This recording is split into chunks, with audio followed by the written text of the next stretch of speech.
Bonsoir à tous et à toutes. Est-ce que vous m'entendez bien? Si vous pouvez, si vous voulez écrire dans le chat à droite pour nous dire que vous nous entendez bien. Ah, parfait. Merci David.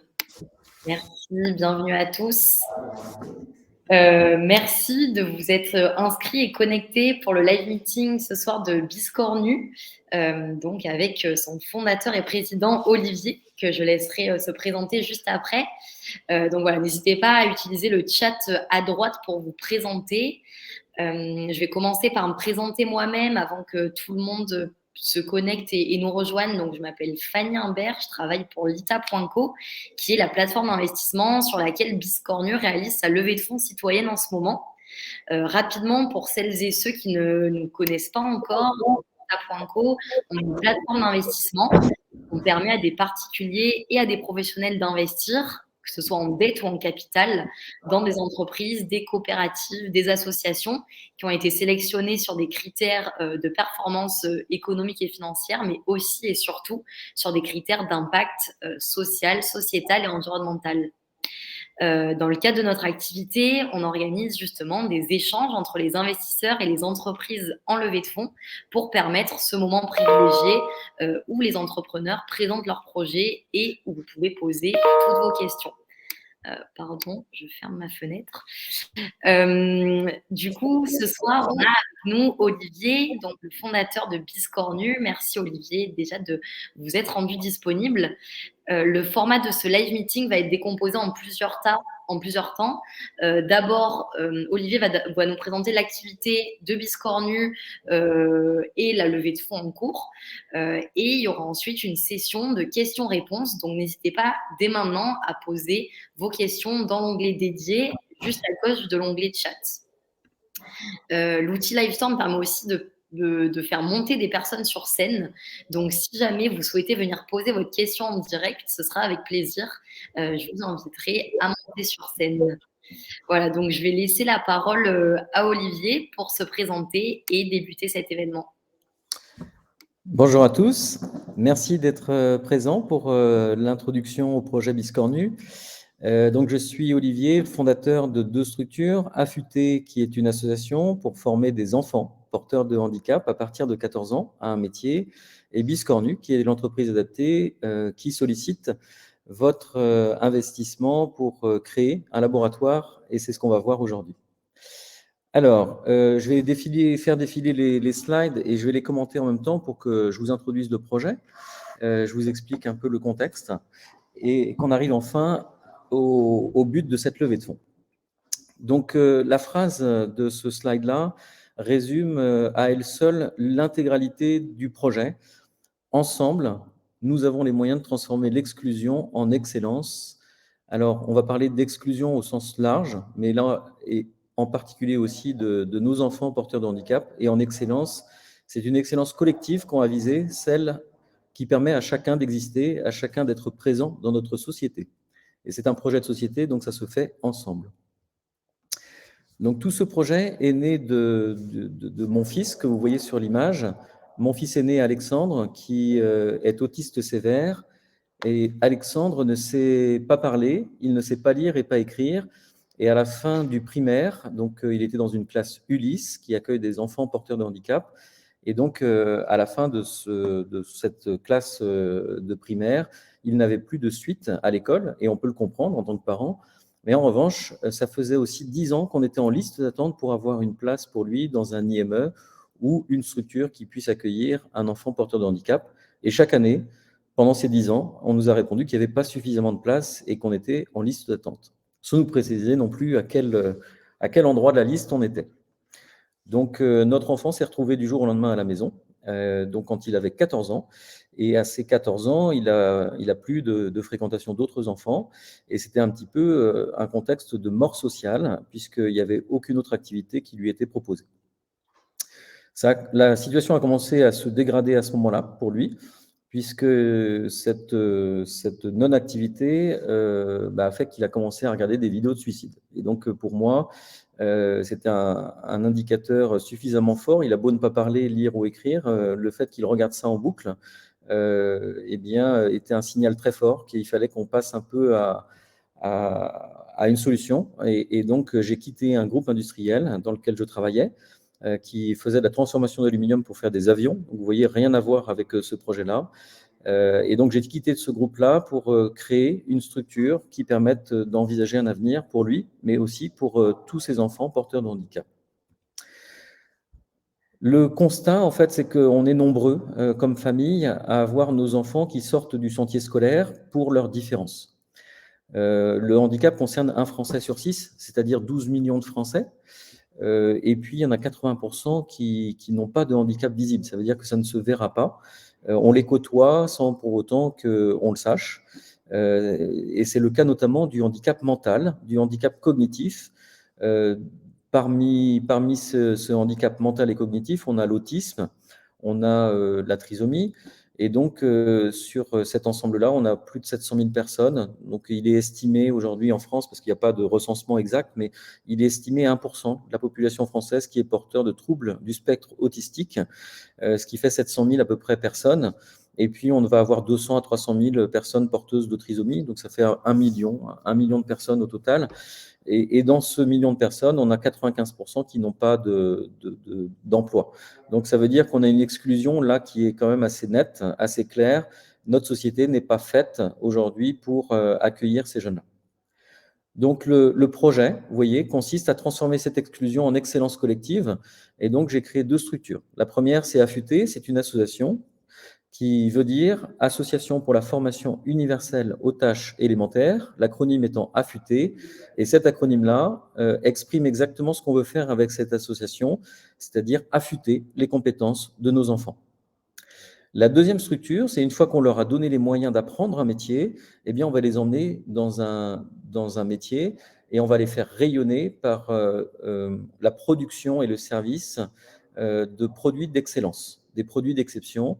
Donc, avec Biscornu, c'est un traiteur de l'économie sociale et solidaire, c'est une entreprise adaptée qui fabrique et sert des pièces cocktails et des verrines d'excellence qui nous sont transmises de chefs étoilés meilleurs ouvriers de France. C'est une façon de dire que l'excellence individuelle peut aussi servir la collectivité et que les meilleurs dans un domaine donné, celui de la gastronomie, eh bien, les meilleurs peuvent donner une main tendue à nos enfants pour les tirer, les hisser.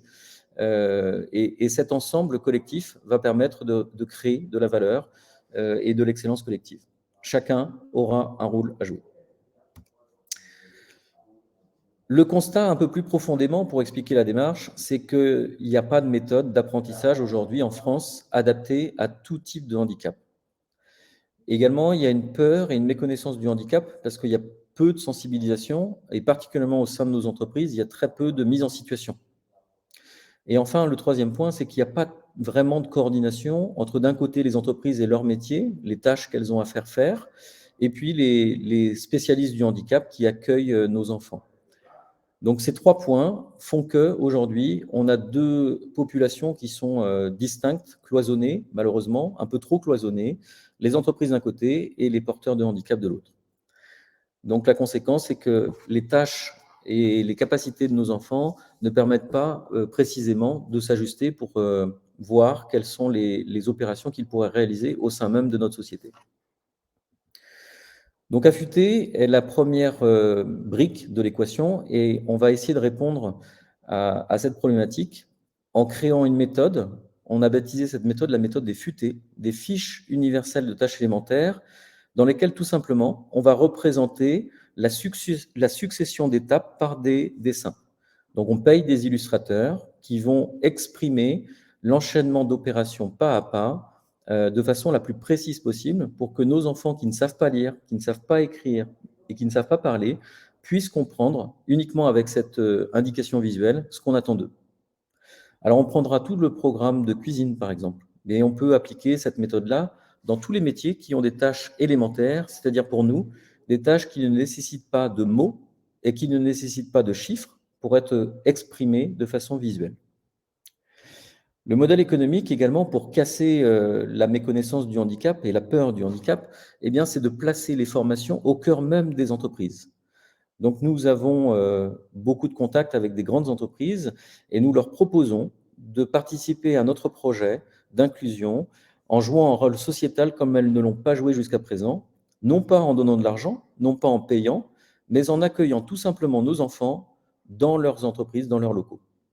Donc, on va leur demander de partager des cuisines, leur cuisine d'entreprise, qui ne fonctionnent que le matin pour donner à manger à leurs salariés le midi, et bien les partager l'après-midi quand elles sont toutes libres et disponibles. Donc, c'est un moyen matériel professionnel utilisé tous les jours qui peut très bien servir de lieu de formation, et c'est un moyen aussi de former au cœur même des entreprises, au milieu des salariés. Et le troisième point important, c'est qu'on va créer un écosystème où les employeurs vont devenir formateurs. Donc, on invite les grandes entreprises de la restauration collective qui opèrent aujourd'hui dans ces lieux dans ces cuisines d'entreprise, eh bien, de participer à ce projet-là en partageant le temps des chefs de cuisine sur des temps creux de la semaine. Donc, les groupes comme Sodexo, Elior, Compass, qui opèrent là, eh bien, ils peuvent aussi participer à ce projet-là en mettant à disposition 2 chefs de cuisine ou un chef de cuisine pour accueillir 2 ou 4 jeunes sur des temps creux comme le vendredi, où il y a du télétravail après le Covid et que les restaurants d'entreprise sont peu fréquentés. Également, dans cet écosystème, on va apporter la compétence technique du handicap avec des professionnels du handicap. Donc, tous les organismes qui accueillent aujourd'hui nos jeunes, nos enfants, pour ceux qui ont la chance d'avoir leurs enfants pris en charge dans ces structures-là, eh bien, on va leur proposer d'amener leurs enfants et également de participer, de contribuer en dédiant des éducateurs, éducatrices spécialisés, des psychologues référents pour accompagner les jeunes dans la formation et montrer un peu les gestes, mieux comprendre, on va dire, la façon de travailler avec des jeunes porteurs d'autisme ou de trisomie ou d'autres handicaps mentaux. Également, avec Affûté, on va apporter notre équipe qui est dédiée à ce projet et qui connaît en effet à la fois le métier donc de la cuisine et à la fois le handicap et les différents handicaps. Donc, en synthèse, partager une cuisine, partager un chef sur des temps creux, ça coûte rien à l'entreprise de partager sa cuisine, ça coûte pas grand-chose à l'entreprise de restauration de partager un chef si on le fait sur des temps creux et sur la semaine, il y a des temps qui sont plus adaptés pour accueillir des jeunes porteurs de handicap. Le constat de la restauration collective, c'est qu'en effet, après le Covid, il y a des fréquentations qui sont peu homogènes. Donc, le vendredi étant un jour plutôt en télétravail, donc les résultats des entreprises de restauration ont été dégradés et l'équation organisationnelle et économique est donc complexe. Et avec Affûté, on propose simplement de partager le temps des chefs et ce temps de partage, il va être aussi gagnant parce que ça va être du mécénat de compétences. Et donc, le temps investi dans formation, 4 heures par semaine par exemple, une demi-journée, c'est 60% du salaire du chef qui va être déduit des impôts du groupe de restauration collective en moins de ses impôts. Et donc, ça va devenir une opération gagnant-gagnant. Également, ces groupes-là, ils ont aussi aujourd'hui des difficultés à recruter du personnel de cuisine pour certaines des tâches, aussi par le sens du métier. Donc, la formation affûtée va permettre de former précisément les jeunes, nos enfants, à ces tâches dont les groupes ont du mal à recruter, pour lesquelles les groupes ont du mal à recruter, et ça va permettre également d'atteindre le niveau d'emploi des 6% de jeunes porteurs de handicap pour l'entreprise. Et enfin, le dernier point, c'est que les clients entreprises sollicitent aujourd'hui les groupes de restauration collective pour des actions très concrètes d'engagement de RSE. Et donc, on vient, avec Affûté, proposer cet engagement d'avoir des ressources partagées pour avoir une opération qui soit gagnante-gagnante au niveau de la masse salariale, mais aussi de former du personnel adapté à leurs besoins. Et puis enfin, d'avoir une action très concrète au cœur même des entreprises et avec les entreprises. je passe un peu tout ça et maintenant j'aboutis à la suite de l'histoire. Une fois que ces enfants sont plus grands, donc la formation a lieu entre 14 et 20 ans et ça va jusqu'à 30 ans pour certains. Une fois qu'ils sont formés, on va les accueillir dans soit la restauration collective, donc ces mêmes groupes qui vont les former, et puis on va les accueillir aussi chez Biscornu. Donc une fois formés, nous on va les emmener vers les étoiles, l'idée étant de pouvoir les faire briller en faisant un modèle d'excellence. Donc Biscornu, c'est à la fois un engagement d'avoir des jeunes porteurs de handicap, donc on est une entreprise adaptée, avec un engagement auprès de l'État d'avoir au minimum 55% de nos effectifs en situation de handicap, et nous on va essayer de viser le 65%. C'est d'avoir aussi des recettes de chefs étoilés Michelin, de chefs meilleurs ouvriers de France, qui vont donner des recettes pour que ces jeunes puissent réaliser le meilleur de la cuisine. Et enfin, l'engagement écologique de Biscornu, c'est de faire de l'anti-gaspi. Donc, on va prendre exprès des fruits et légumes déclassés comme produits pour faire nos recettes. Les fruits et légumes déclassés, les fruits et légumes qui sont trop gros, trop petits, tordus, qui ne rentrent pas facilement dans les barquettes pour les acheminer, eh bien, ça représente aujourd'hui 45% de la production agricole qui est jetée dans le monde, selon la FAO comme source. C'est un gâchis monumental. Donc ce gâchis-là, c'est un peu à l'image et c'est un symbole qu'on va utiliser nous pour faire un parallèle avec nos enfants. De dire que de façon collective, dans notre société, il y a des normes qu'on a fixées pour atteindre des niveaux de rentabilité, pour atteindre on va dire un certain niveau de profit.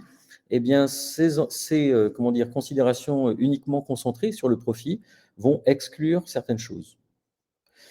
Donc, c'est une remise en question des normes, du cadre, de façon à ce qu'on puisse considérer tout ce qui nous entoure, aussi bien les ressources naturelles, mais aussi humaines, comme nos enfants, comme autant de ressources qu'on devrait ne pas négliger, mais au contraire accueillir et valoriser pour le meilleur de notre société. Donc, c'est ça l'excellence collective qu'on essaie de porter à travers ce projet, de dire qu'on a moyen de concevoir tout ce qui nous entoure d'une autre manière, avec d'autres engagements et d'autres objectifs que simplement le seul objectif financier pour avoir un équilibre, pour atteindre un équilibre de société qui ne dégrade pas notre environnement. Donc on fera ces recettes à partir de ces fruits et légumes déclassés, et puis également on va prendre des engagements très forts avec du 100% bio. Donc là c'est pareil, on a l'ambition de pouvoir concevoir des recettes suffisamment diverses et suffisamment bonnes avec tout ce qu'on a comme culture sur le territoire français. Pas besoin d'acheminer ça de l'autre bout de la planète. Alors, c'est des engagements très forts qui ont des impacts également en termes de sélection d'ingrédients et donc de choix des plats qu'on va proposer. 100% bio, mais 100% français également. Donc, les deux en même temps. Ce qui fait qu'on ne proposera jamais de chocolat dans nos recettes, jamais d'ananas, jamais d'avocat. Tout ce qui ne pousse pas sur le sol de l'Hexagone français ne sera jamais dans nos recettes. Alors, c'est pour éviter tout simplement qu'on consomme encore du carburant, qu'on envoie du CO2 dans l'atmosphère en faisant venir des ingrédients de l'autre bout de la planète. Et c'est un choix. C'est un choix qui résume un peu notre engagement envers tous nos enfants et de dire que nos projets économiques, ils peuvent embarquer ces dimensions-là aujourd'hui. On n'est pas obligé de simplement viser que l'équation financière, mais également cet équilibre pour que demain, on construise des modèles économiques qui soient vertueux et qui ne dégradent pas les ressources et les conditions de vie pour nos enfants. Enfin, on terminera avec du zéro déchet, puisque l'ambition, c'est de pouvoir servir nos clients avec uniquement des verrines qu'on va récupérer, laver et remettre en production. Donc, vous voyez, c'est un assemblage d'engagement, de valeurs, de solidarité également, avec ces mains tendues de chefs étoilés, meilleurs ouvriers de France envers nos enfants. C'est cette représentation de société qu'on veut traduire et qu'on veut exprimer le plus fortement possible dans notre société. L'ambition de Biscornu, c'est d'être le meilleur traiteur par le modèle lui-même et par la qualité des plats et la qualité de service. Donc, on ne s'arrêtera pas jusqu'à devenir le meilleur de ce marché-là. Donc, on part de zéro et le chemin sera certainement long.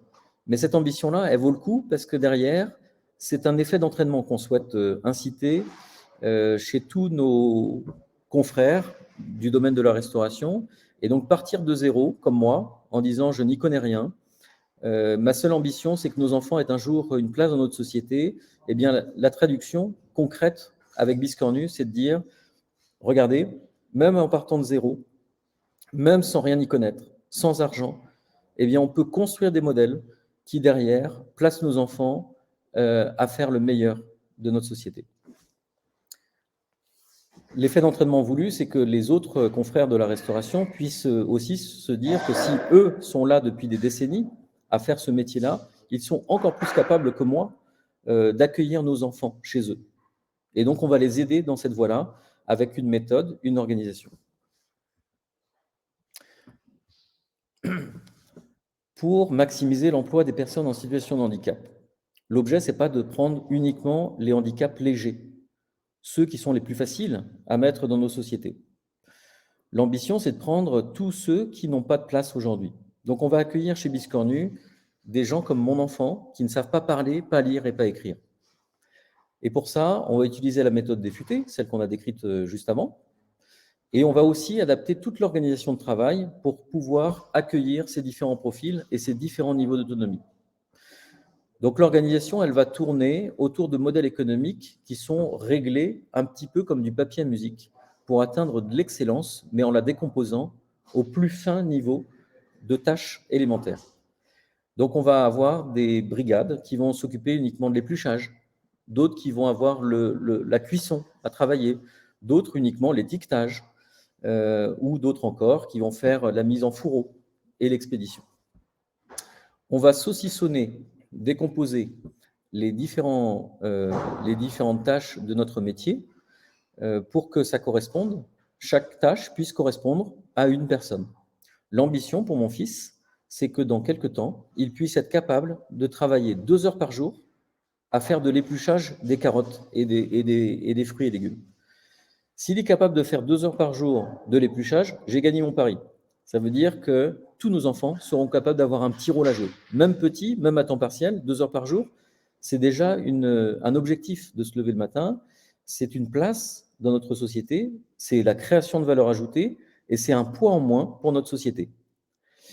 Donc, c'est tout ça qui est inclus dans ce modèle économique, de dire, ça repose sur nous, nous autres qui créons des entreprises, qui les gérons, eh bien, d'adapter nos organisations pour pouvoir accueillir nos enfants. Donc, la méthode va être essentielle là-dedans. Et puis, derrière, les parcours de formation vont permettre d'emmener nos enfants vers le maximum de compétences et vers le maximum d'autonomie. Le projet de départ de Biscornu, ce n'est pas forcément de faire des pièces cocktails, mais de faire des verrines. Donc, les grosses verrines, entrées, plats et desserts, qui sont la base de notre projet, puisque derrière, ça va permettre de faire un modèle économique comme une usine, donc réglé avec un enchaînement de tâches et une production une seule fois par semaine. Le lundi, pour faire ces verrines pasteurisées qui vont avoir une DLC de 3 semaines, eh bien le lundi, il va falloir faire la décontamination de tous les ingrédients. Le mardi, ça va être la cuisson. Le mercredi, c'est l'assemblage de toutes les couches dans les verrines. Le jeudi, c'est la pasteurisation. Et le vendredi, on met en fourreau et on envoie chez les clients. Vous voyez, tout est organisé pour que ce soit un fonctionnement comme une usine. Et derrière, ça va nous permettre d'organiser chacun des postes de travail avec une méthode visuelle. Et cette décomposition des tâches va rassurer les jeunes puisqu'ils vont retrouver d'une semaine sur l'autre les mêmes tâches à effectuer. Et ça va leur permettre d'acquérir de la confiance en eux parce qu'ils vont retrouver la même chose à faire. Et d'acquérir des compétences de plus en plus grandes dans ces tâches et d'évoluer vers un maximum de compétences.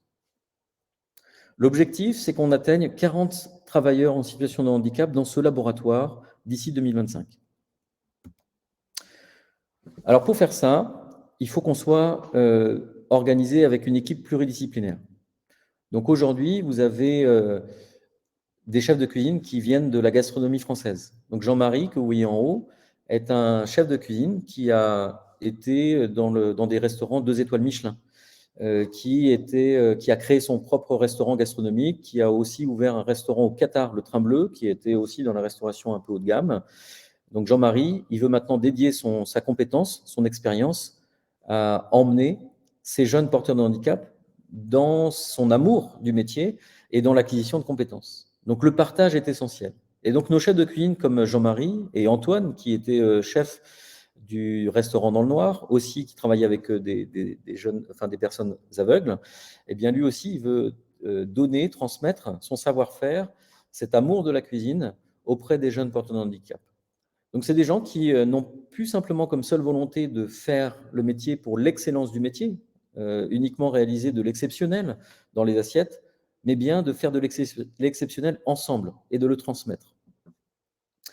Vous avez Charline, qui est responsable de la qualité, qui vient de AgroParisTech, Axel, qui est en charge de la finance, Jean-Co, qui est le directeur de la communication, et puis moi-même. Et puis après, vous avez des équipes qui sont associées et qui, elles, ont tout à cœur aussi de pouvoir organiser les tâches pour que ça convienne à tous les niveaux de handicap. On va dire qu'on a commencé notre projet réellement au niveau commercial qu'en septembre 2021. Avant, c'était le Covid et tout le monde était en confinement. Donc, les gens se sont retrouvés au travail donc en entreprise, hein, physiquement, qu'en septembre 2021. Donc, depuis septembre 2021, on nous a tiré sur le marché de l'événementiel. Donc, ce sont les clients eux-mêmes qui nous ont proposé de faire non pas des gros plats préparés de verrines pasteurisées, mais des petites pièces cocktails pour des événements. Donc, c'est des gens qu'on rencontrait sur les marchés, puisque pour démarrer, on a dû commencer à vendre nos plats préparés sur les marchés, puisqu'il n'y avait personne en entreprise et que tout notre projet s'adresse aux entreprises. Et comme il n'y avait personne, on a dû vendre au début sur les marchés de Colombes, de Bois-Colombes, le Valois-Perret, la Défense. Donc, on travaillait non-stop hein, pour proposer nos plats sur ces marchés-là. Et on rencontrait plein de monde.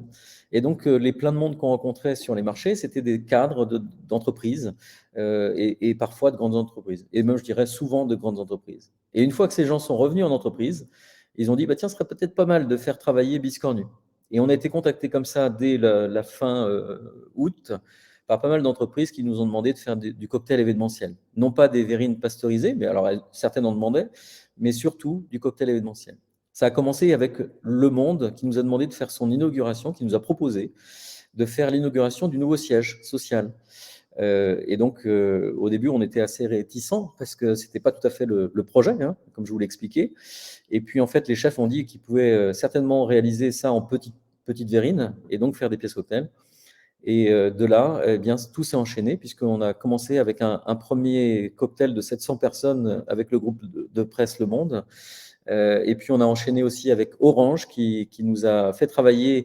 On a gagné un appel d'offres chez eux pour faire la cafétéria du rez-de-chaussée de leur nouveau siège social à ICD Wino. Et puis, notamment, il y a eu tout l'événementiel qui allait avec.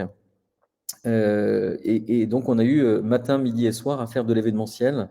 Et tous les autres groupes sont venus ensuite pour nous solliciter et faire de l'événementiel avec eux. Donc aujourd'hui, avec un an d'activité seulement, puisqu'on a commencé en septembre 2021, mais il y a eu la vague Omicron qui nous a stoppé dans l'élan à partir de décembre. Donc décembre, janvier, février, mars, mais on n'avait pas d'activité parce qu'il y avait la vague Omicron il y a encore un an de ça. Et donc, on n'a que 12 mois d'ancienneté réellement. Et sur ces 12 mois-là, on a 180 clients qui ont fait appel à nos services, 180 entreprises et la plupart des grandes entreprises. On a gagné le marché traiteur de la Première ministre. Donc, c'était justement pendant le moment du Covid, là, Omicron, l'année dernière. Comme il n'y avait plus d'activité événementielle, tout ça a été arrêté du jour au lendemain. On a postulé à l'appel d'offres. Et puis, on a gagné cet appel d'offres-là. Qui représente un gros montant hein, sur l'année, c'est 500 000 euros. Et puis, de fil en aiguille, vous voyez, il y a beaucoup d'autres entreprises qui ont rejoint l'aventure. Hermès, Chanel. On a eu l'occasion de faire l'événement du tournoi Destination, que vous voyez à l'écran, là, avec une belle représentation de ce qu'est le projet Biscornu. Donc, Jérémy, à gauche, qui est porteur de trisomie. Vous avez Théo, ensuite, qui est porteur d'autisme.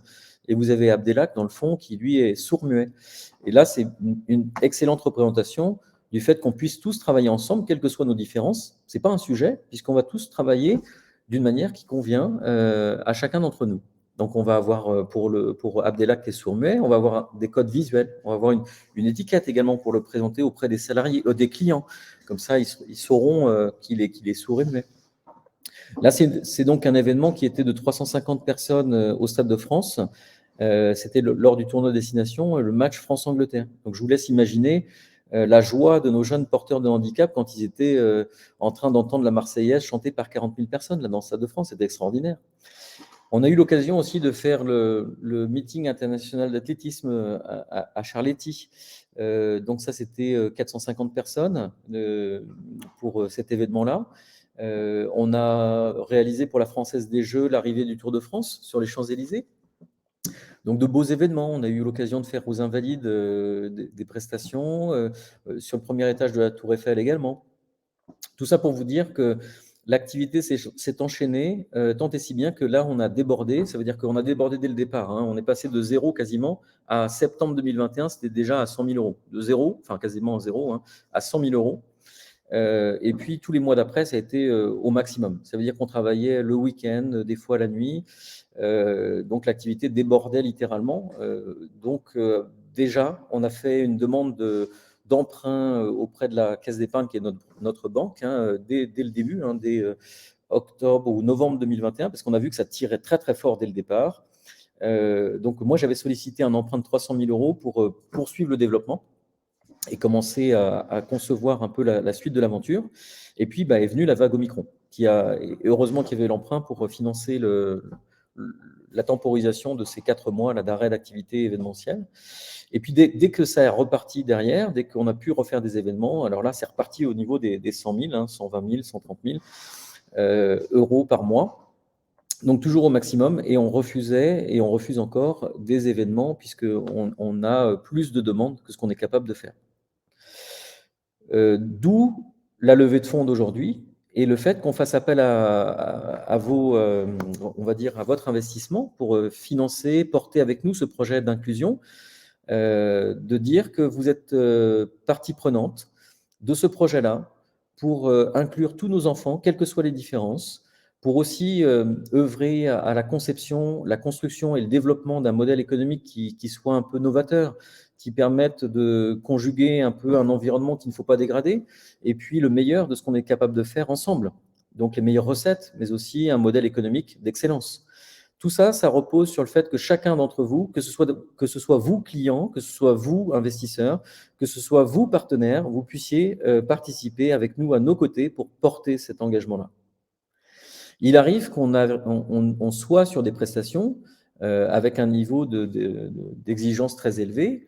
Certains de nos serveurs viennent avec leurs particularités. Aujourd'hui, je pense que ça fait partie des choses qu'on veut clairement montrer, que la différence fait partie de nos vies et qu'il ne faut pas non pas la nier, mais au contraire l'accueillir. Et que si on est capable tous de pouvoir l'accueillir, on va la magnifier. Voilà, et donc ça, c'est un bel événement. Et je voulais finir avec cette présentation. Ah oui, excusez-moi, j'étais un peu vite là. Ouais. Comment ça fonctionne chez Biscornu aujourd'hui? On n'a pas de service commercial. On n'a pas de service commercial. Il est 34, hein, j'essaie de tenir le temps à 40. On n'a pas de service commercial parce que les médias ont porté notre projet aujourd'hui. Donc, vous avez là des exemples de médias. Là.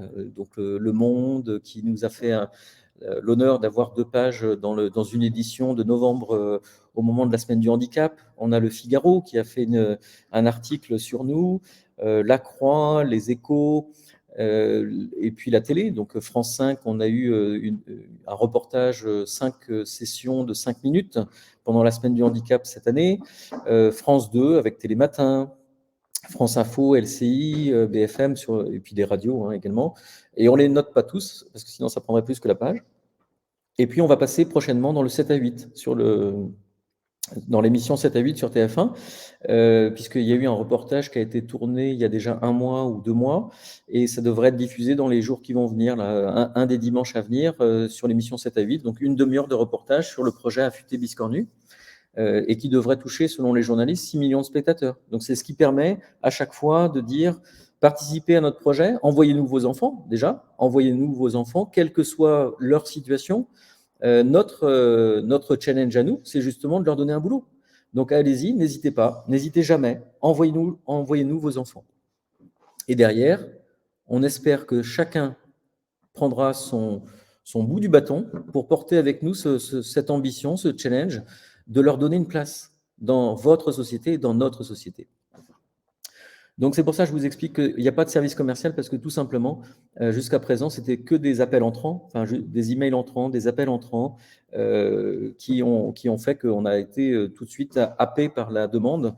Et donc, aujourd'hui, on va recruter quelqu'un pour la partie commerciale parce que comme on construit un laboratoire qui va permettre de multiplier par 12 notre capacité de production, eh bien, il va falloir qu'on organise le développement de façon à ce que les marches qui nous amènent à notre ambition de business plan soient correctement prises dans un bon ordre avec les bonnes conditions. Voilà, donc ça, je vous ai tout raconté. Donc le projet lui-même, on a abouti à notre projet justement de construire ce laboratoire, de créer de l'emploi. C'est 1200 mètres carrés que la mairie de Colombes, qui a connu le démarrage de notre projet dans leur cuisine centrale, qu'on partage aujourd'hui, nous a proposé d'être dans ce bâtiment. Donc, c'est la plus grosse ferme urbaine d'Europe qui se construit le long de la 86, de l'autoroute A86. Donc, en haut, vous voyez au deuxième étage, ce sera une ferme urbaine opérée par Nutritz. Et puis, nous aurons, le premier étage qui fait 1200 mètres carrés. Donc, 1200 mètres carrés de laboratoire, c'est un bon laboratoire. Ça veut dire qu'on peut envoyer du volume et on peut créer de l'emploi. Et donc là-dedans, on peut avoir les deux marchés, les deux lignes de production. Il y en a une sur toujours la partie traiteur événementiel qui tourne bien, qui nous permet d'avoir de l'emploi également dans un métier qui n'était pas forcément programmé au départ, le service cocktail. Donc ça crée de la visibilité. Les jeunes sont très ravis d'être à chaque fois dans des ambiances de fêtes festives. Et puis une partie qui sera en production. Donc ça, c'est pour l'événementiel. Et puis on aura une deuxième ligne de production qui, elle, va faire des verrines pasteurisées, donc des plats préparés, entrée, plat, dessert, les fameuses recettes de nos chefs étoilés, de nos parrains, meilleurs ouvriers de France, qui nous ont donné leurs recettes.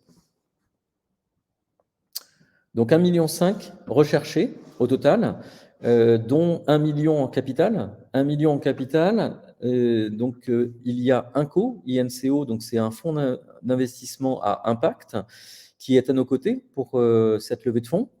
Eux vont mettre 500 000 euros. Des business angels, c'est des personnes privées qui investissent également à nos côtés. Il y en a pour à peu près 300 000 euros. Et l'ITA, donc c'est la partie qui est ouverte au grand public pour 200 000 euros. La somme va faire 1 million d'euros et donc c'est en capital. Après, on a 500 000 euros qui sont prévus d'être en emprunt pour 250 000 euros via France Active et puis 250 000 euros via la région Île-de-France avec le dispositif PM-UP sous forme de subvention. Voilà comment on va financer ce laboratoire.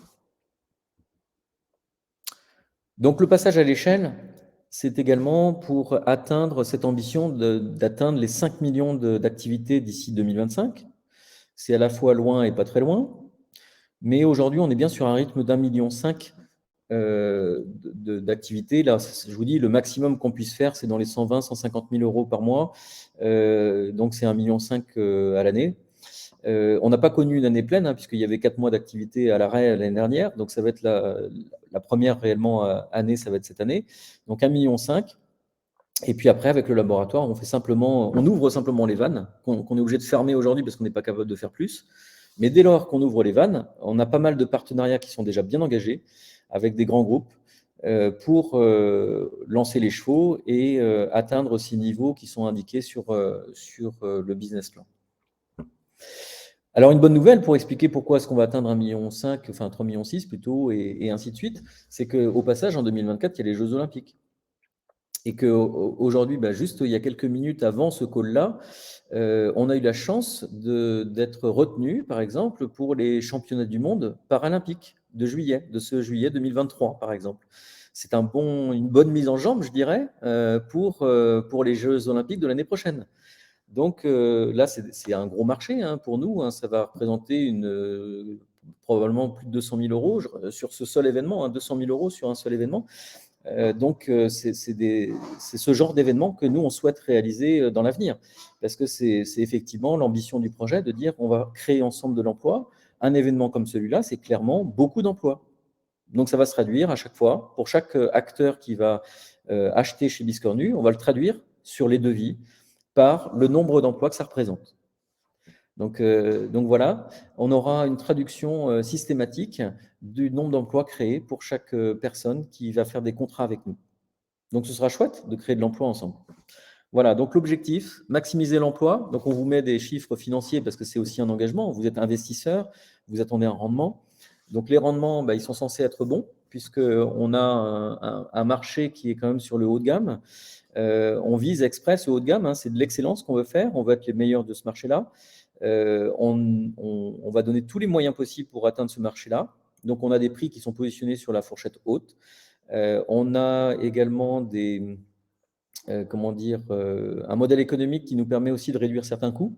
Nous sommes une entreprise adaptée, donc on a aussi des aides au poste à chaque jeune porteur de handicap.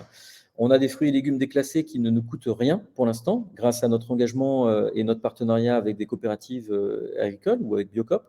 Donc, on récupère ces fruits et légumes à zéro, mais demain, on les payera, parce que c'est aussi pour cette raison-là qu'il n'y a pas de valeur et qu'on fait du gâchis aujourd'hui, c'est que certaines ressources humaines n'ont pas de valeur. Donc, on leur donnera une valeur. Mais aujourd'hui, en effet, pour démarrer le projet, on nous les donne. Donc ça nous permet aussi d'avoir des coûts qui sont réduits et puis d'avoir un positionnement qui soit élevé, puisqu'on vise de l'exceptionnel. Donc, aussi bien dans l'assiette, on va dire, dans le produit, que dans le service et dans le modèle. Voilà, donc je pense que je vous ai tout présenté. Donc, place aux questions. Oui, complètement. Merci Olivier pour cette présentation très détaillée et on est ravis avec Victa de faire partie de l'écosystème qui gravite autour de Biscornu et de permettre justement à des particuliers d'investir et de porter ce projet avec vous. Du coup, on a effectivement pas mal de questions. Alors, attendez, je vais repartir par le début, tout en bas. Donc, du coup, on a une question de Vini. D'ailleurs, on a plusieurs questions de Vini qui demande, donc merci déjà pour ce beau projet plein de sens, et qui demande comment aménagez-vous le cadre de travail des salariés en situation de handicap en termes d'accompagnement et de formation notamment. Oui. Alors, formation, on en a bien parlé au début de la présentation, c'est affûter. On forme avec affûter. Affûter, c'est vraiment l'organe nécessaire pour réaliser cette transformation de l'exclusion en excellence. On s'adresse vraiment à des handicaps sévères, des handicaps pour lesquels il n'y a pas de place du tout aujourd'hui dans les écoles, dans des centres d'apprentissage. Donc, affûter, c'est la méthode qu'on propose, c'est le modèle économique, je vous dis, au cœur même des entreprises, et c'est les professionnels d'un métier qui vont former nos enfants. Donc, ce n'est pas nous-mêmes qui allons les former, mais c'est les professionnels du métier. Déjà, pour que ce soit une bonne adéquation entre le besoin de chacun des métiers et ce qu'ils vont donner à faire pour la formation à nos enfants. Ensuite, pour le cadre de travail chez Biscornu, une fois qu'ils sont formés. Donc, nous, on va les emmener vers le maximum de compétences, même s'ils ont été formés avec affûté. Donc, pour ça, on recrute, comme c'est marqué sur ce slide-là d'ailleurs, éducateurs et éducatrices spécialisés. C'est le recrutement qui est programmé sur l'année 2023, donc cette année. Donc, c'est des personnes qui sont spécialisées dans le handicap, qui ne sont pas forcément que chefs, mais qui ont connu plein de types de handicap et qui vont au contraire adapter toutes les méthodes de travail visuelles. C'est déjà un chemin qu'on a entrepris avec des organismes partenaires qui travaillent déjà avec nous, qui mettent à disposition leurs jeunes, enfin en stage par exemple, et qui viennent les accompagner chez nous, dans nos locaux, chez Biscornu. Donc, on travaille avec ces structures-là, mais demain, on internalisera cette compétence, donc demain étant cette année, avec un ou une éducatrice spécialisée pour aider ces jeunes quand il y a des difficultés de motricité fine, quand il faut revoir un peu l'organisation du plan de travail. Mais je vous dis, c'est déjà un travail qui est déjà fait avec Affûté, qui est prolongé par les organismes partenaires chez nous, chez Biscornu, et demain, on va encore développer ça au quotidien. Merci beaucoup pour ces éléments. Alors, je vais essayer d'inviter Yannick sur scène qui avait plusieurs questions, mais je pense que Yannick n'est pas disponible. Pas de problème, je vais poser les questions à voix haute. Ah non, Yannick nous a rejoint. Oui, j'étais un peu long à la détente, c'est pour ça. Alors, la dernière question que j'avais posée, c'est... je suis intervenant auprès d'enfants autistes et donc le problème, c'est souvent c'est la rapidité de formation puisqu'il y a pas mal de besoins qui se créent là et donc ma question était, arriverez-vous à former suffisamment ? Suffisamment, c'est-à-dire en temps et en quantité. Alors, de personnes. De Ah, personnes. alors, ouais, ok. Bah, Yannick, en fait, aujourd'hui, Affûté, c'est 30 jeunes qui sont en formation, Hmm, sur des sites d'Elior, des sites de Compass, dans nos restaurants de la ville de Colombes. Et donc, par site, c'est 4 jeunes qui sont formés par Ah, 2 chefs. d'accord. D'accord? Donc, c'est les 2 chefs de Elior ou Compass ou Sodexo demain, hein, qui forment 4 jeunes à chaque fois. Donc, Hmm, ils sont en formation et il y a des jeunes autistes parmi eux. Après, ce dispositif-là, il va s'étendre. Dans quelques jours, on va ouvrir une autre formation sur le site, sur le siège du Crédit Agricole, à Montrouge, par exemple. Et là, on d'accord. lance encore de nouvelles formations avec 4 jeunes. On va rencontrer le siège, le directeur d'établissement du siège de Thales, le 20 février, par exemple, pour lancer encore d'autres formations avec Sodexo. On est en discussion avec Total pour lancer dans leur tour avec Sogeres également des formations. On est en discussion avec Alliance ou Saint-Gobain. Donc, vous voyez, en fait, on est en train d'en lancer plusieurs. Et l'idée, c'est qu'on en lance le plus possible. Donc, on discute maintenant à grande échelle parce qu'on a les résultats de ces formations sur 2 ans, donc avec tout profil, hein, des personnes Hmm, trisomiques, autistes, et on voit le succès que ça a. Ça veut dire que les chefs identifient des jeunes qui sont employables directement dans leur formation. Donc, on sait que d'accord. là, certains vont directement aller chez eux et d'autres vont aller chez nous, chez Biscornu. Voilà. Donc, la question, à la question, est-ce que vous en aurez assez?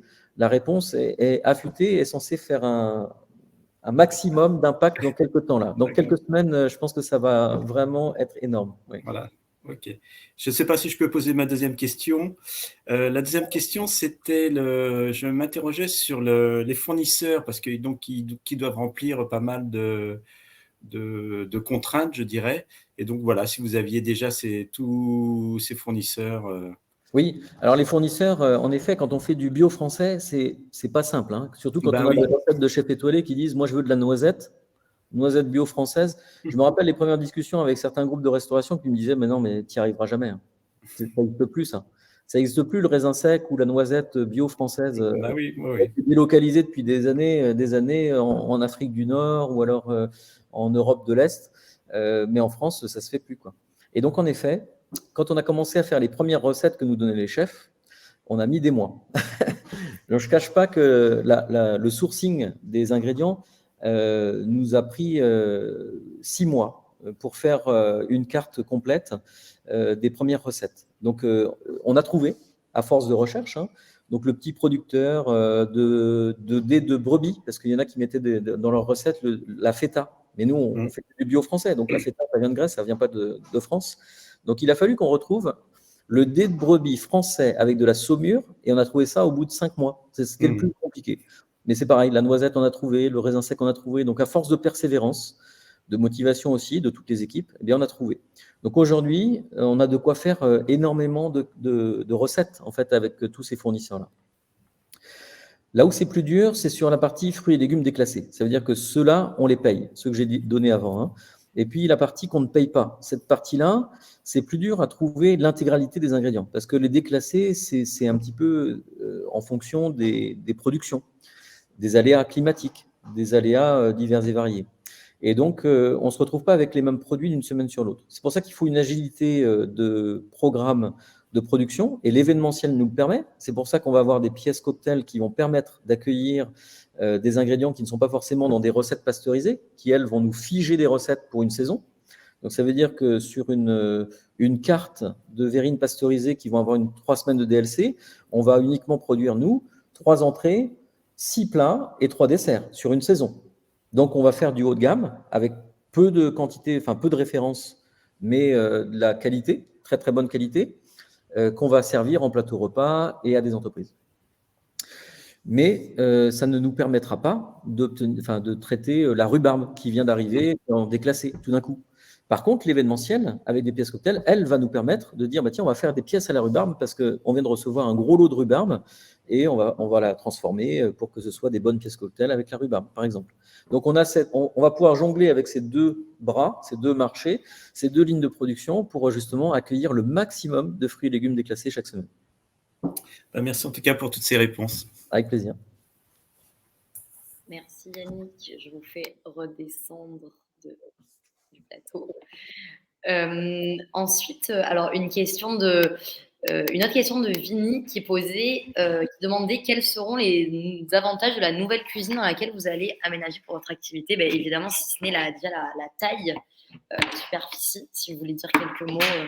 Oui.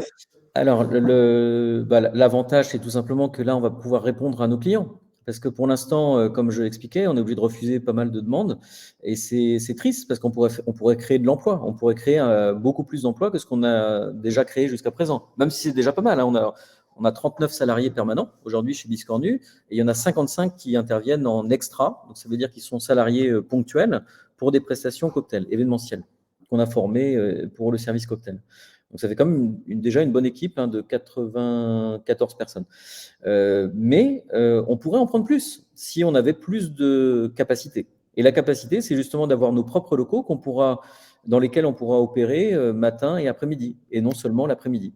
Parce qu'aujourd'hui, en fait, dans les cuisines centrales des villes de Colombes et Clichy, ils fabriquent le matin 15 000 repas pour les écoles, le matin, et nous, on n'a accès aux cuisines qu'à 14 heures l'après-midi.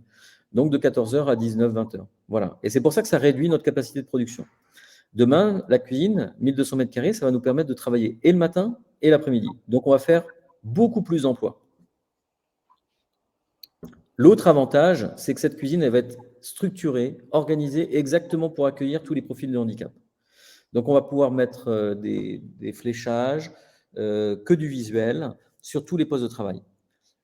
Comme ça va plus être partagé. Aujourd'hui, on partage, donc ça veut dire qu'il faut qu'on laisse les choses exactement en l'état, propre, prête pour l'autre équipe qui n'est pas de Biscornu, qui interviendra le matin. Mais là, demain, on va pouvoir adapter toute la cuisine pour tous les profils de handicap. C'est pour ça que la cuisine, elle a la double importance. D'une part, ça va nous permettre d'augmenter les effectifs, donc de faire de l'emploi, mais également, ça va permettre d'adapter les postes de travail, chacun, avec du visuel qui convient. Donc, d'adapter à toutes les formes de handicap. Merci Olivier. Une question plutôt liée à la conjoncture actuelle. Comment anticipez-vous le risque lié à l'inflation, notamment avec l'augmentation des prix des matières premières pour votre activité? Oui. Alors, comme j'expliquais, nous, on a un positionnement haut de gamme, très haut de gamme. Ce qui veut dire que la composante prix des ingrédients est faible dans la composante du prix, dans la composition du prix. Donc, pour nous, l'inflation, en effet, elle impacte, comme pour tout le monde de la restauration, sauf qu'on peut absorber cet impact-là davantage que d'autres, parce qu'on aura davantage de marge, tout simplement. Donc, les marges sont élevées avec le coût des ingrédients qui est plus faible. Et puis, comme je vous l'expliquais, le fait de récupérer des fruits et légumes déclassés à 0 €, ça nous aide quand même par rapport à l'inflation. Donc voilà, c'est justement un bon exemple de dire que, vous voyez, quand on considère les choses d'une autre manière, ce qui pouvait être un problème, une difficulté, devient finalement une force. Et en l'occurrence, quand on prend des fruits et légumes à 0 € alors qu'il y a de l'inflation partout, ça devient une vraie force. Voilà. Donc, c'est aussi un moyen de répondre à la question. Un beau modèle de résilience, en effet. Une question de Rebecca qui demande qui sont les chefs étoilés et meilleurs ouvriers de France dont vous faites mention pour l'élaboration des recettes. Si vous voulez peut-être nous dire quelques noms. Ouais, alors des noms connus, parce qu'il y a un livre qui est paru en novembre 2021 aux éditions Albin Michel. Donc, tous les droits d'auteur vont à l'association Affûté. Donc, dans ce livre, vous avez toutes les recettes qui sont données par ces chefs-là. Vous en avez certains qui sont très connus. Vous avez Jacques Maximin, qui est une des références de la cuisine française. Plusieurs fois, pendant des années, étoilé Michelin. Il est à l'école du Casse. Vous avez Michel Roth, qui est 3 étoiles Michelin, 20 ans au Ritz, par exemple. Éric Trochon, meilleur ouvrier de France. Christophe Quentin, meilleur ouvrier de France. Jean-Christophe Janson, Guy Krenzer ou Fabrice Brunet, qui sont chez Le Nôtre. Donc, des chefs de référence pour tout ce qui est chez Le Nôtre. Guillaume Gomez, qui est ancien chef de l'Élysée. Des jeunes étoiles montantes du guide Michelin. Vous avez Omar Diab, qui vient d'ouvrir son restaurant. Vous avez un Grégory Cuiron qui est sur Top Chef, donc il est connu lui parce qu'il fait plein d'événements Top Chef. Vous avez Johanna Lepape qui est championne du monde des arts sucrés, et puis Emmanuel Coury dans les étoiles montantes avec Omar Diab ou Jimmy Coutel. Voilà, donc quelques noms. Une question. Alors, on a pas mal de questions, hein. On va essayer en traiter le maximum, mais si jamais voilà, il y en a d'autres ensuite qui viennent, n'hésitez pas à revenir vers nous, hein, à l'issue de l'événement, on restera disponible. Donc, une question de Marie qui demande quelle est la répartition aujourd'hui entre votre activité événementielle et activité traditionnelle. Donc, la vente de verrines. Ah, d'accord. Alors, les verrines, elles peuvent aussi servir dans l'événementiel, hein. Donc, on va dire que pour l'instant, la partie pièce cocktail, par opposition à verrine, on va dire, hein. Pièce cocktail, 100%. Il y a quasiment rien qu'on fait en verrine aujourd'hui, alors que c'était le projet de départ, hein, je suis bien d'accord. Au début, on voulait faire ça, hein, c'était ça qu'on devait faire. Puis en fait, tout le monde nous a demandé de faire des pièces cocktail. Mais aujourd'hui, donc on fait quasi 100%, allez, 95-99% d'activité, c'est de l'événementiel, des pièces cocktail. Tout simplement parce qu'on n'a pas la capacité de faire autre chose. Et que c'est également l'activité qui permet d'avoir le max d'emploi tout de suite. Et puis demain, justement, les parties verrines pasteurisées, qui est organisée comme une usine, hein, comme je vous l'ai expliqué, celle-là, c'est celle qu'on va lancer concrètement avec ce laboratoire. Le fait d'avoir plus de capacité va nous permettre de lancer cette activité-là et d'accueillir des enfants comme mon fils, enfin des jeunes, parce qu'ils ne seront plus enfants, mais des jeunes comme mon fils, avec des activités partielles sur des tâches bien élémentaires, bien précises. Donc, c'est bien le projet de pouvoir accueillir tous ces profils-là qui le demandent sur ces tâches-là avec les verrines pasteurisées. Merci pour ces éléments en plus. Alors, 2 questions d'Emmanuel. La première, combien d'heures de travail environ par semaine pour les jeunes? La deuxième, avez-vous besoin d'accompagnateurs? Bah oui, on recrute, hein. Alors, combien d'heures par semaine? C'est à la carte, madame, c'est à la carte. Tout va dépendre on va dire, de l'aptitude d'attention et de concentration du jeune. Nous, encore une fois, mon fils, s'il travaille 2 heures par jour, c'est une victoire pour moi. 2 heures par jour, ok? C'est possible dans le handicap, hein. 2 heures par jour, moi, s'il arrive à faire ça, c'est bingo, j'ai gagné. D'autres vont travailler 4 heures par jour.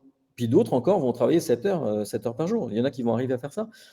Certains vont travailler, bah, vous voyez, entre la fourchette de 2 heures à 3 heures, 4 heures, jusqu'à 7 heures. Donc, il n'y a pas de règle. Nous, c'est à la carte. Et justement, on organise toutes les tâches pour qu'il y ait des décompositions qui permettent ça, qui permettent d'accueillir tout le monde. Chacun aura son job. Super, ok. Alors, une question de Sandy. Donc, merci pour ce projet porteur de sens et d'espoir pour notre société. Avez-vous été confronté depuis un an à des échecs d'intégration de collaborateurs porteurs de handicap, certains pour lesquels l'emploi proposé ne leur conviendrait finalement pas? Alors oui, on a eu des chèques parce que les jeunes voulaient faire de la pâtisserie. Par exemple, il y en a eu un, il voulait faire de la pâtisserie, je crois, et il était sourd-muet, et il voulait faire de la pâtisserie. Et donc là, chez nous, il y a plus de la cuisine que de la pâtisserie à faire, du moins au début, quand on faisait les verrines. Et donc, comme il fonctionne très bien, en effet, alors je ne sais pas si on dit un échec, mais c'est-à-dire que nous, on ne pouvait pas lui proposer de faire de la pâtisserie à ce stade de l'aventure. Alors, autrement, est-ce qu'on a eu des échecs? Pour l'instant, je dirais qu'on a eu une personne en administration, en effet, qui a voulu faire aider l'équipe pour l'administration, mais qui demandait énormément de temps d'accompagnement de l'équipe administrative. Et aujourd'hui, il y a très peu de personnes sur l'administration. Chez Biscornu, on a toujours tout concentré sur les équipes de cuisine, la plupart des gens. Du coup, ça demandait plus de temps d'encadrement que ce que la personne pouvait dédier à ce stade de l'aventure. Donc, la personne, en effet, c'était un stage, hein, donc la personne était en stage, elle a fait son stage, elle a fini son stage, mais on ne pouvait pas transformer en un emploi à ce moment-là de l'aventure. En revanche, nous, on sait très bien que plus tard, dès qu'on aura le nombre qui va augmenter, de la structure administrative, eh bien, on pourra dédier plus de temps pour encadrer des jeunes aussi bien dans les fonctions administratives que dans la cuisine. Et donc, pour l'instant, ce n'était pas possible à ce stade de l'aventure, mais ça le sera demain. Ok, super, merci. Alors, j'avais invité, ah ben voilà, super. Je me suis permise d'inviter Marie, qui avait plusieurs questions. Donc, comme ça, on finira sur ça, vu qu'il est 19h. Oui, bonsoir Olivier. Bonsoir. Je voulais comprendre quelque chose. Si je suis bien, les jeunes reçoivent la formation affûtée dans les cuisines des entreprises, avec les chefs des entreprises pendant un certain nombre d'heures, selon des méthodes, je dirais, pictographiées. Oui, On va parler un langage qu'on se comprend, je pense, beaucoup oui, d'entre oui, nous, en tout tout à cas. fait. Certains, vous avez dit, sont les chefs des entreprises, les repères en se disant ils sont employables, alors à temps plein, partiel, en fonction du jeune, comme vous l'avez expliqué. Et ça doit déboucher, j'imagine, sur une forme de contractualisation.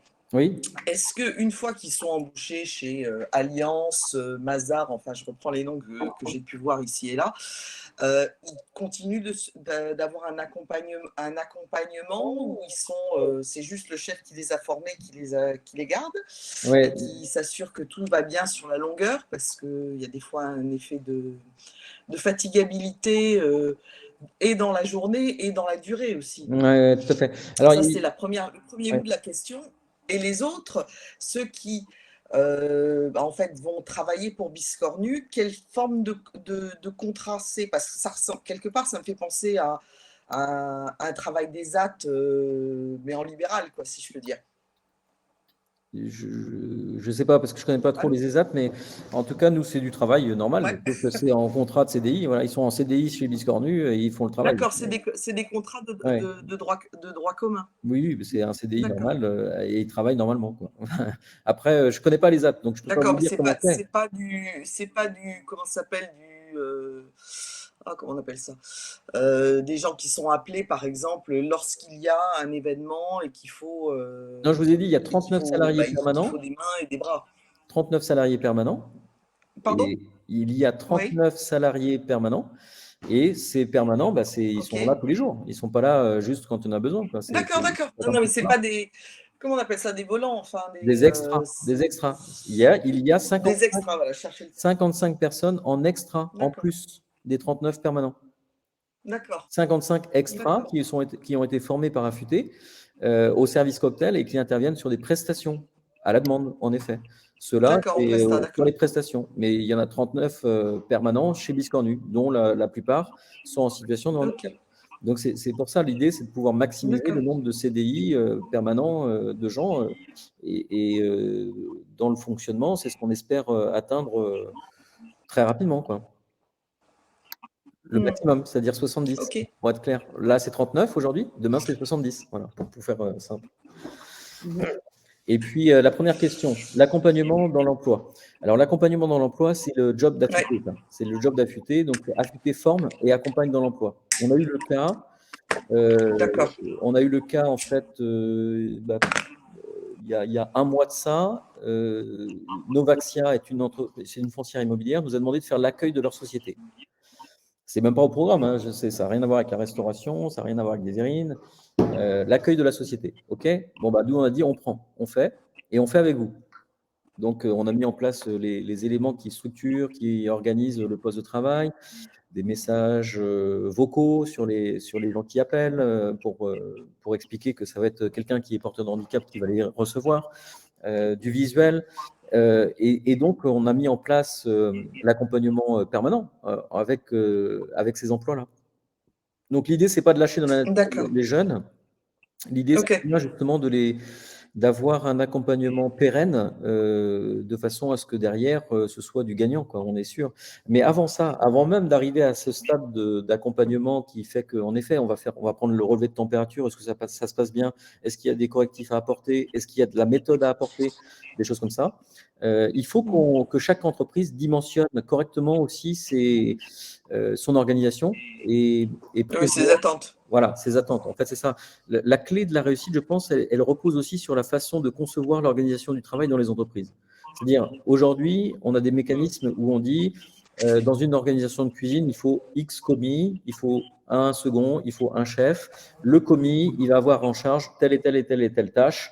Et bien, nous, on propose qu'il y ait une revue critique de cette organisation du travail, de façon à ce qu'on identifie dans toutes les tâches qui sont partagées là aujourd'hui, on identifie les fameuses tâches élémentaires, les tâches simples qui vont permettre d'être réalisées par nos enfants.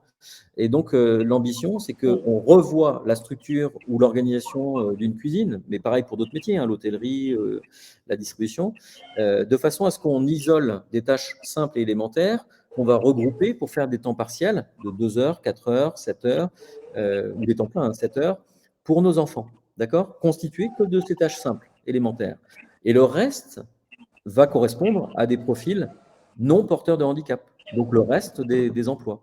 Donc, c'est une façon aussi d'arriver à un système qui soit gagnant-gagnant.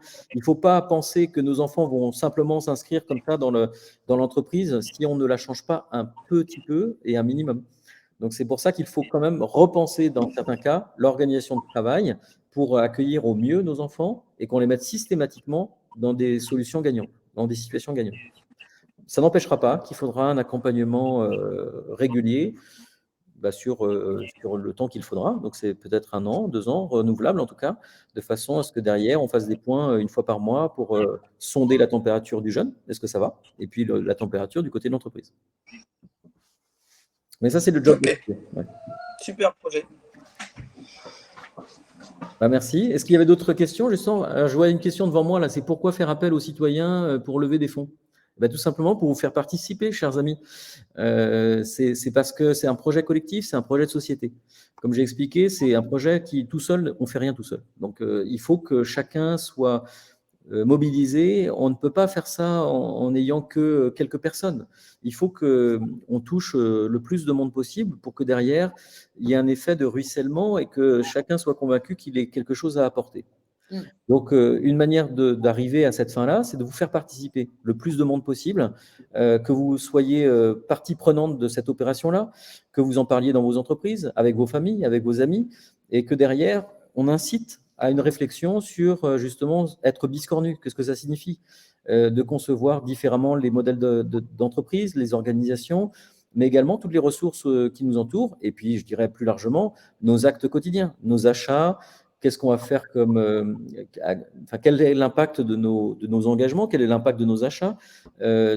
C'est ce genre de réflexion que j'aimerais amener de manière générale pour qu'on accueille nos enfants et plus généralement pour qu'on essaie de proposer pour la suite, pour nos générations futures, des modèles innovants mais à la fois vertueux. Merci. Vous inclure pour mieux changer les choses, pour mieux transformer. Et pour vous dire, donc on est en phase de pré-collecte aujourd'hui sur l'ITA pour un objectif de 200 000 € et l'objectif en intention d'investissement est atteint aujourd'hui. Donc, on a 200 000 € d'intention d'investissement. Donc, une fois que la collecte va ouvrir, ça risque d'aller vite. Il n'y aura sûrement pas de place pour tout le monde.